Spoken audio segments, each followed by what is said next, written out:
So I'm Ben. Angela. Nice to meet you. You too. In terms of this shoot, what's your hope for it?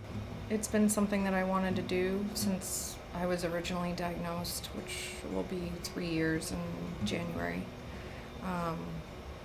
But definitely more so since my illness progressed to my brain. That's why I've held on to like all those cards and like the hospital gowns and Are those real cards? yeah, I have a whole box of them, and so I've just been piling the stuff together, hoping for this exact thing, and it's finally coming to fruition. And I feel a little bit more stressed and a little bit more pressure to do it now while I still can, and while I'm still like physically in a good place. And because cancer's been really hard for me, and it wasn't until this year that I sort of started being able to look at it like a blessing too. Did they tell you at this point that it's terminal? Oh yeah, definitely. Yep, yeah. Was that like? It's very strange because I almost knew it. Yeah. Like I wasn't surprised when I found out that it had spread to my brain, because I'd been really sick for a couple months and I wasn't going to the doctor because I stopped treatment last year, and I just said, screw it, like I don't want to live like this. And I had a really bad headache for a couple months, and I was vomiting and passing out. So my mom finally took me to the ER in February and had 2 huge brain tumors. And since February, I've had like 1 to 2 tumors come back in my brain about every 2 months. I participated on an outdoor adventure through an organization called First Descents, and it's sort of like Make-A-Wish, but you don't have to be terminal, and it's for young adults like age between 20 and 40, and they send you on these free adventure trips with other cancerful people in your age group. And I got accepted for that, and they sent me ice climbing, and I had applied for surfing. They sent us to Ouray, Colorado, where there's like a man-made ice park. It's the biggest one in the world, and you use axes and crampons. Yeah, and you're like strapped and roped in, and somebody's belaying you from the bottom.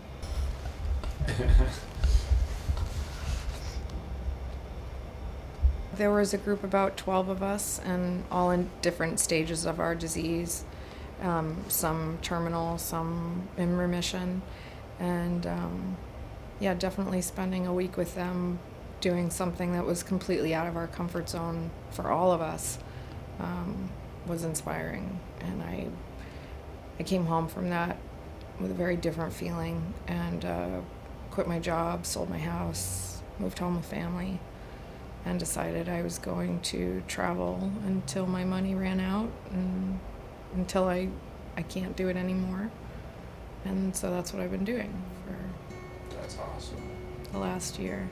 That's awesome. Yeah. And I started writing a blog last fall about my travels and about having cancer, and I love photography as well, so traveling and being able to do a project that's actually really worthwhile and really therapeutic for myself, and I think for my friends and family, has been really cool.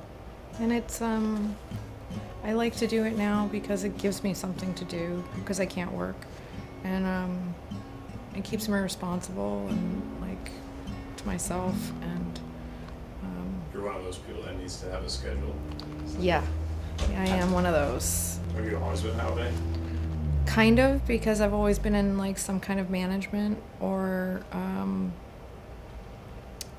definitely now. So it's more so because I have memory loss, so I'm a lister, my mom will leave me Post-its everywhere. And You have memory loss because of the cancer? because of my brain cancer, yeah, from the surgery, and you can't remember things from... I can't remember short-term stuff that well.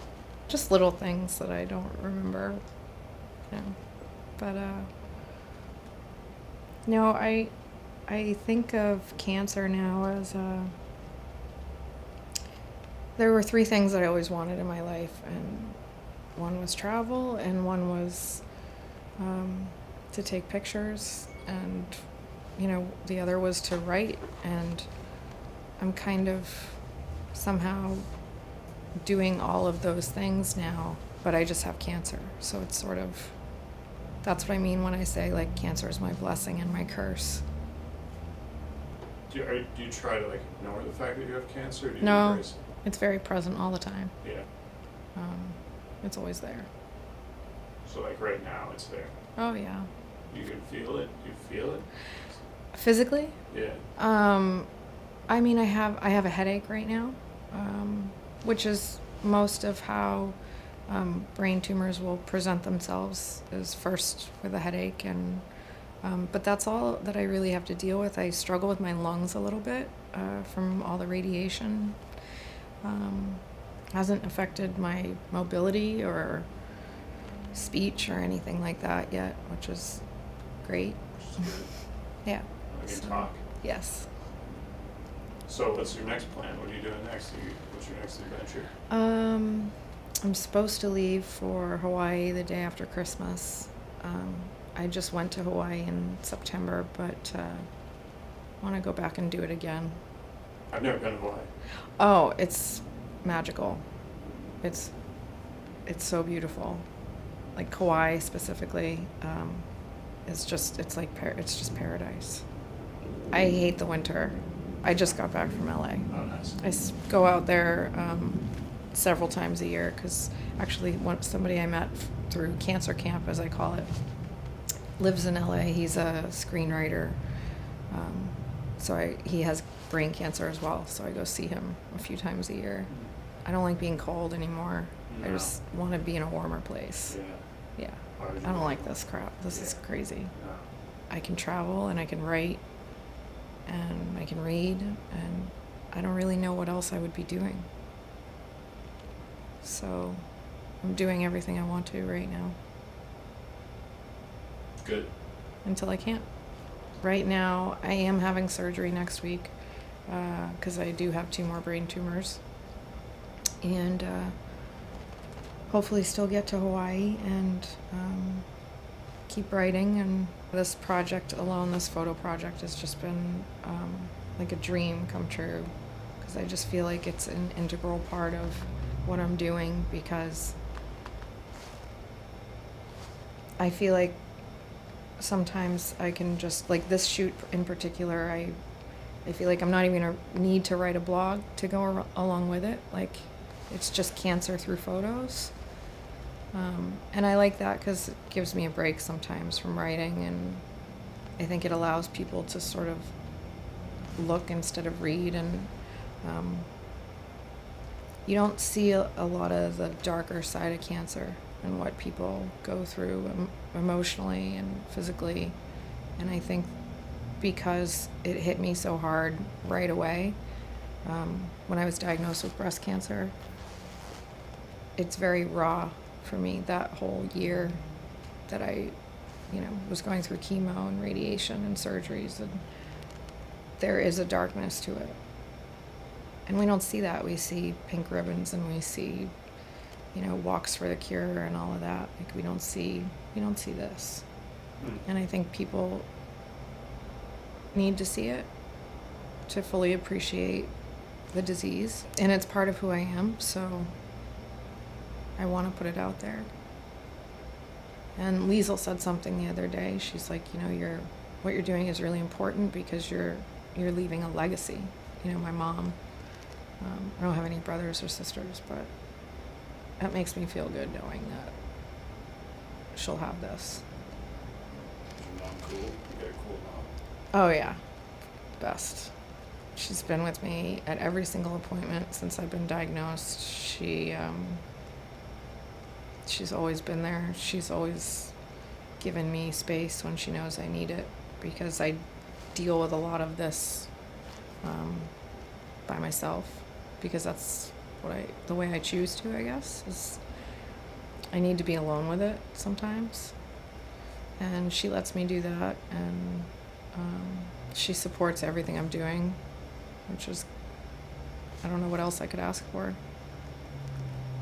And she travels with me sometimes. Traveling alone is important to me.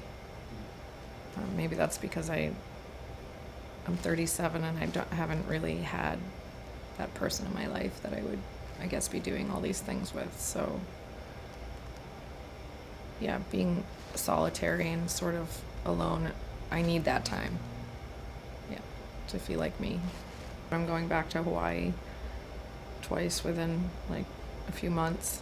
Well, yeah. It's a safe place for me to go, you know, especially traveling alone, and there's medical care there that's reliable, and you know, because I have to think about that. And Yeah, right. That makes sense. yeah, and it's beautiful, and I love the beach, and Yeah. I'm going to check out on the Big Island the Volcano National Park. I've never been there, so hopefully get to see some lava. Yeah, I don't. Life is good.